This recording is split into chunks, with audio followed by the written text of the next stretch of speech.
Você já deve conhecer a história de Dunkerque ou ter visto o filme de Christopher Nolan. Mas ainda assim se pergunta, como uma derrota militar tão grande é considerada um milagre por tantos?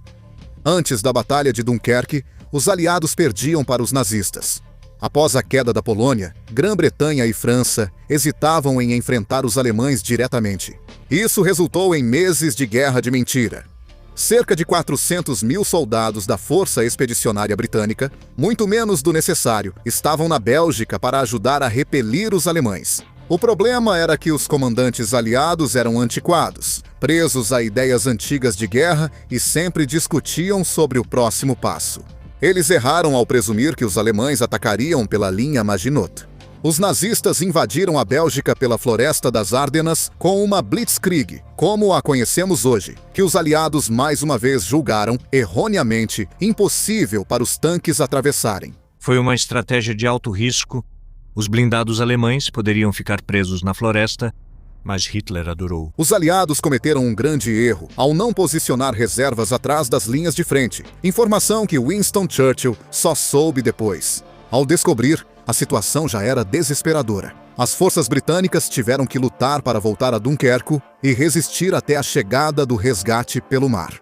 No dia 23 de maio, o general Alan Brooke, comandante do 2º Corpo Britânico, escreveu: "Nada além de um milagre pode salvar a Força Expedicionária Britânica."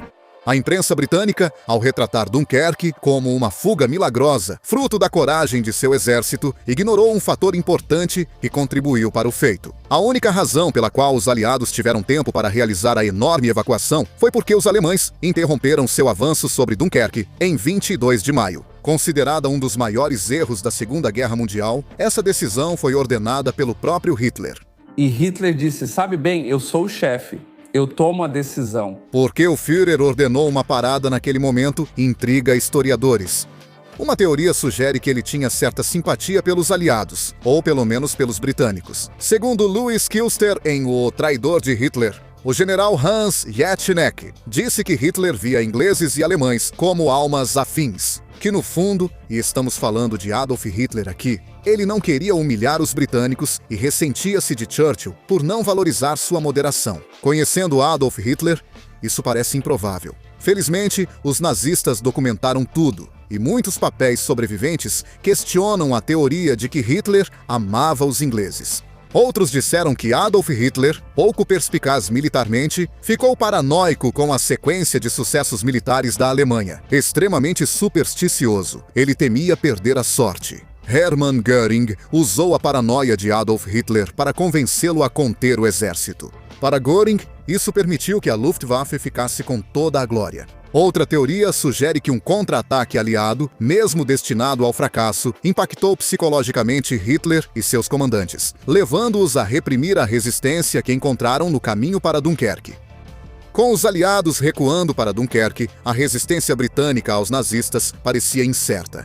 Winston Churchill havia acabado de se tornar primeiro-ministro, e sua permanência era incerta. Apesar da oposição de Winston Churchill ao apaziguamento, o alto comando nazista sabia que parte da aristocracia britânica achava melhor fazer paz com a Alemanha, pois duvidava da resistência do país. Os comandantes britânicos em campo, apesar de não apoiarem o apaziguamento, eram claramente pessimistas. Segundo o livro Pilar de Fogo, de Ronald Aitken, nesse momento, Lord Gort, líder da Força Expedicionária Britânica, reconheceu: "No dia em que me alistei, nunca imaginei liderar o exército britânico à sua maior derrota." Já os alemães estavam muito confiantes. Em artigo na revista The Atlantic, o jornalista William L. Shire, junto ao exército alemão, relatou: "O moral das tropas alemãs é fantasticamente bom." Militares alemães em Berlim afirmaram hoje que o destino do exército aliado cercado na Flandres está selado. Churchill afirmou depois que o excesso de confiança levou Hitler a errar em Dunkerque. Em 28 de maio, quando britânicos e franceses recuaram atrás do exército belga, o rei Leopoldo III se rendeu à Alemanha nazista.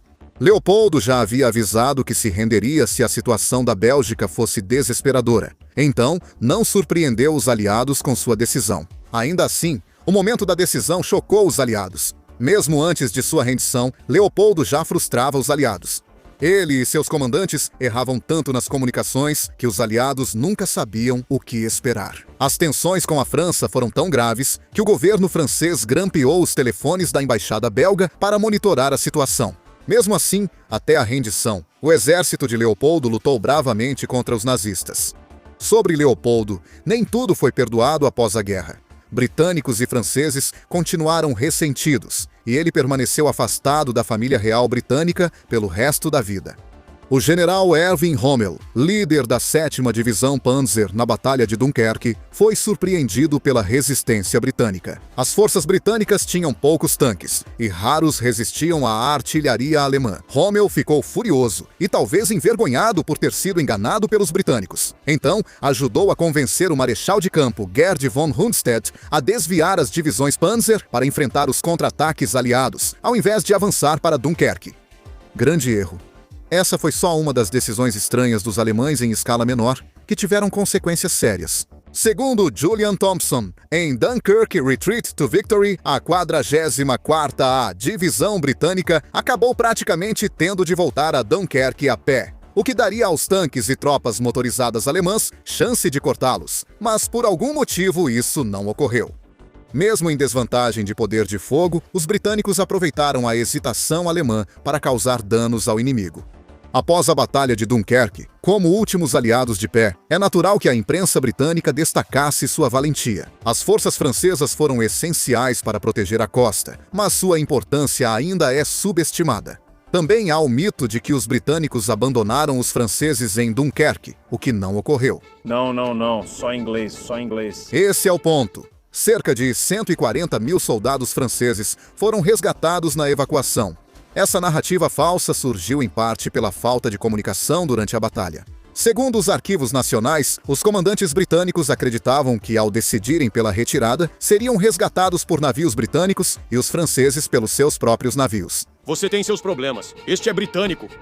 Os franceses não enviaram navios porque não planejavam evacuar. A marinha deles estava no Mediterrâneo por acordo com os britânicos, e Lord Gort, que liderava as forças britânicas em Dunkerque, era hostil e indelicado com os franceses. Ainda assim, a Grã-Bretanha se comprometeu informalmente a ajudar o maior número possível de tropas francesas a escapar. No fim da evacuação, transportavam tropas francesas e britânicas em igual número, e a maioria da retaguarda francesa foi resgatada no início de junho de 1940 por insistência de Churchill. A evacuação de Dunkerque ocorreu ao longo de 9 dias, entre 26 de maio e 4 de junho de 1940. O avanço alemão foi retomado no primeiro dia da evacuação, e em 31 de maio, o marechal de campo Georg von Küchler estava recebendo informações sobre o movimento dos aliados. Segundo O Milagre de Dunkerque, de Walter Lord, o alto comando do exército enviou diversas sugestões a Küchler com base na posição dos aliados. Uma proposta era desembarcar tropas alemãs atrás dos britânicos. Outra era reposicionar as forças para dar à Luftwaffe um alvo claro. O próprio Hitler, irritado com o efeito ilusório das praias arenosas sobre os projéteis de artilharia, queria que eles fossem equipados com espoletas de tempo. Küchler rejeitou todas as sugestões que lhe foram enviadas. Ele já havia feito seus planos. Bombardeios constantes para desgastar os aliados, seguidos de ataque total ao longo do perímetro em 1º de junho. O fato de que a inteligência havia interceptado comunicações, revelando que os britânicos já tinham se movido a partir do leste e estavam vulneráveis enquanto recuavam, não fez diferença para ele. Ele ainda contou com uma melhora no tempo. Dias de nuvens e neblina impediram ataques da Luftwaffe, mas os preparativos seguiram normalmente, e ninguém no quartel-general alemão questionou o plano.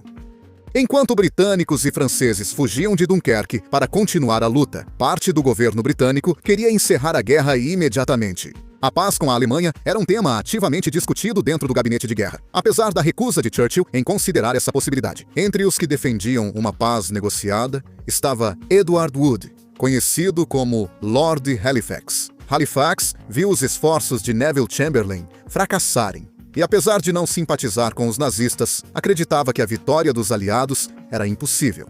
Halifax planejava propor paz enquanto a França ainda lutava, e a Força Aérea Britânica seguia relativamente intacta. Apesar de alguma resistência dos aliados, Halifax acreditava que o Reino Unido poderia negociar termos para proteger a maior parte do Império Britânico e garantir uma convivência estável, mesmo que não feliz, com a Alemanha. Churchill manteve sua posição, mas precisou evitar ferir o orgulho dos conservadores para não derrubarem o governo, enquanto os homens de Dunkerque eram resgatados da praia. Churchill errou bastante. Se for para acertar algo, a Segunda Guerra Mundial está no topo da lista. Se Halifax tivesse vencido, o Reino Unido buscaria paz via Itália fascista como intermediária. Mas Churchill obteve um duplo êxito diplomático em 27 de maio, acalmando Halifax e fazendo seu famoso grito de guerra. Se a história da nossa ilha tiver que acabar, que só termine quando todos nós estivermos caídos, sufocando no próprio sangue. Ao pensar sobre a Batalha de Dunkerque, um fato se destaca sobre toda a operação. Foi uma derrota massiva para os aliados. Táticas de blitzkrieg alemãs varreram as forças britânicas e francesas em poucas semanas, causando milhares de mortes. Os números variam muito, chegando a 90 mil deixados para trás, junto com quase toda a artilharia pesada britânica. Não se apegue ao número exato. O importante é que Dunkerque foi talvez a maior derrota militar britânica, e Winston Churchill admitiu publicamente que foi um desastre colossal. Mesmo assim, Dunkerque provocou uma virada quase imediata no moral britânico. O clima no Reino Unido, antes quase fúnebre com o início da evacuação, tornou-se eufórico com o retorno do exército. Essa mudança se deveu, em parte, às realidades da comunicação dos anos 1940, uma carta pessimista do rei Jorge VI, sugerindo poucas chances de sucesso, publicada durante o avanço da evacuação, fez a sobrevivência e o resgate de tantos soldados parecerem ainda mais milagrosos. A imprensa britânica também tratou Dunkerque como um milagre, uma vitória guiada por Deus, arrancada das garras do desastre. Eles destacaram o papel dos pequenos barcos, aquelas embarcações civis com tripulações que forneceram o apoio tão necessário, mas que na verdade não foram tão decisivas quanto a mídia afirmava. Avaliações realistas das perdas britânicas foram raramente ouvidas, mesmo do primeiro-ministro. Dunkerque foi decisivo, e a Grã-Bretanha precisava da versão milagrosa e heróica da batalha para se fortalecer para o que viria.